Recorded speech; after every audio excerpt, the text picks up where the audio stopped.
padres y unos cuantos maestros. El problema aquí no son ni los niños ni los maestros, el problema aquí son los papás. A nuestros hijos hoy en día les faltan padres. ¿Para qué nos hacemos? Dejémonos de... Lo que faltan son hombres, varones, machos no de nombre ni de cantina, sino machos. Hombres de a de veras, un hombre que le pueda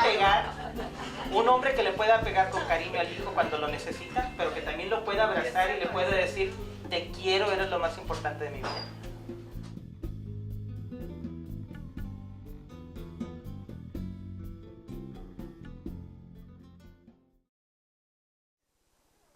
I got to stay with Peter and Smiley for a long time, but the other places it's like 2 or 3 weeks, probably.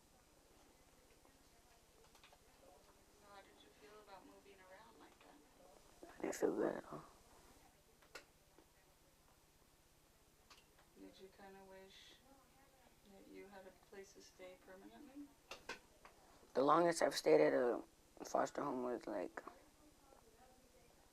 3 months, probably.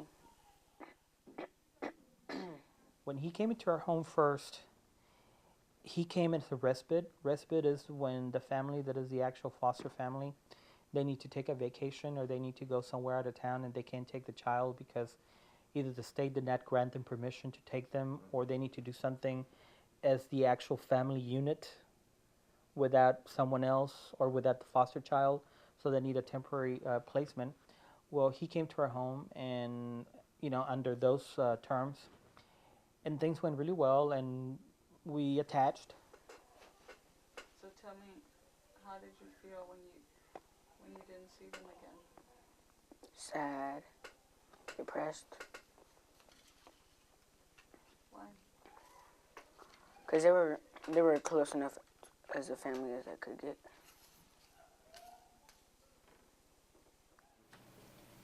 The thing is that you really don't know what happens afterwards. So once they're out of your home, there's absolutely no contact. I mean, the caseworker doesn't come back and tell you, oh, you know what, he's still doing good. The person he's with, they're treating him nice, he's happy, whatever. To at least give you some kind of sense of closure, but you don't get that. And what is a family to you? What does that mean, family? Having someone to be there with you, going places and having fun with your parents. And what about everyday regular life? You don't go anywhere. Does that count? Yeah, because you can get to know them better and find out what they like to do.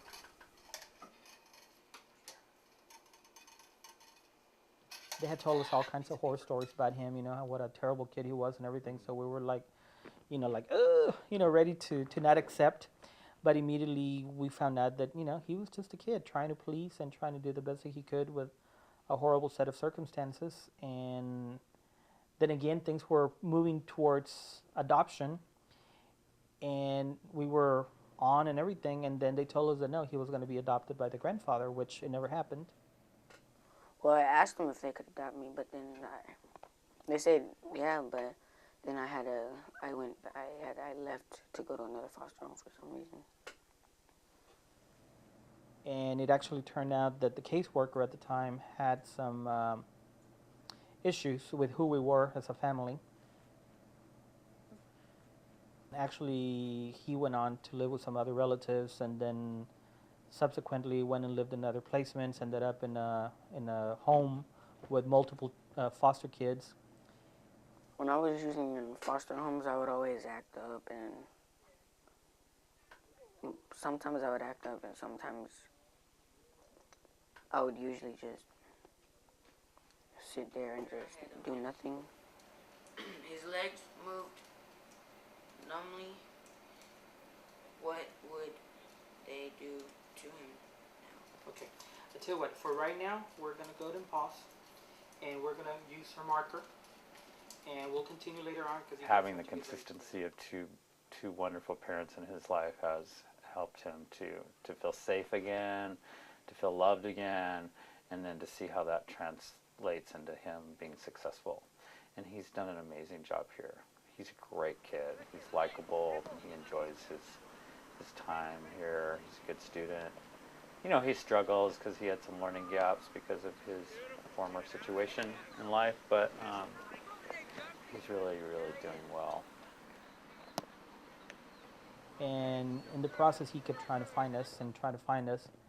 And the attorney ad litem and the caseworkers at the time couldn't find us because the documentation had been misrepresented. I think there was a real bad confusion there with the paperwork. I would like to put it that way instead of making accusations of any kind. Then, after like 3 foster homes, or 3 or 4, then I finally went back to them. And I got adopted. So it's like a circle.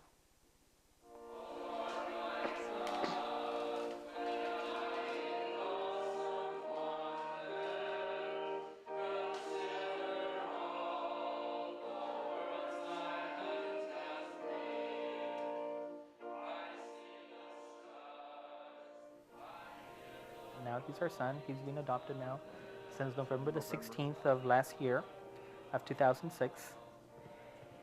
There was a total of about 3.5 years between the time that we first met him until the time that we adopted him. In 1948, a man named William Morrison saw that Americans were fascinated by pictures and stories. And mostly we refer to Tyler because he's the one that is adopted. We have another wonderful son right now that hopefully someday, if he decides to have us as a family, we would love to adopt him, but that's completely up to him. You know, if he feels like he needs us or wants us as a family, then we'll be here for him.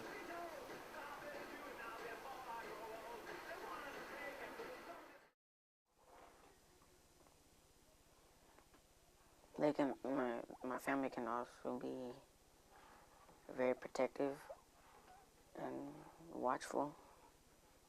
They would make sure nothing ever happens to us. How does that make you feel? Safe and happy.